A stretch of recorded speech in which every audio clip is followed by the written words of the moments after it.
ശരിക്കും മമ്മൂട്ടി കമ്പനിയും അശ്വന്ത് കോക്കും തമ്മിൽ എന്താണ് പ്രശ്നം?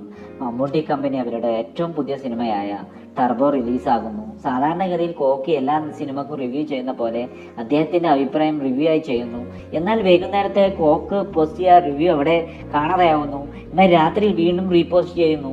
ശേഷം കോക്ക് കാരണം വ്യക്തമാക്കി ഒരു കമ്മ്യൂണിറ്റി പോസ്റ്റ് ഇടുന്നു. ഇതായിരുന്നു കോക്ക് വ്യക്തമാക്കിയത്.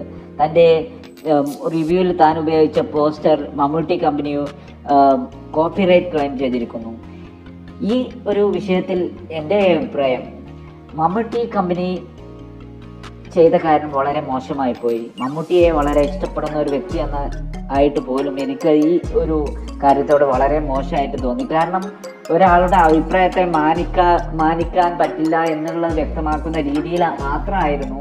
അയാൾക്കത് ചിലപ്പോൾ ആവറേജ് ഒരു സിനിമയായിട്ടായിരുന്നു തോന്നിയിരിക്കും. എന്നാലും അത് അദ്ദേഹത്തിൻ്റെ അഭിപ്രായം വ്യക്തമാക്കിയത് അത് അംഗീകരിക്കേണ്ടതായിരുന്നു മമ്മൂട്ടി കമ്പനി എന്ന് ഞാൻ വിചാരിക്കുന്നു.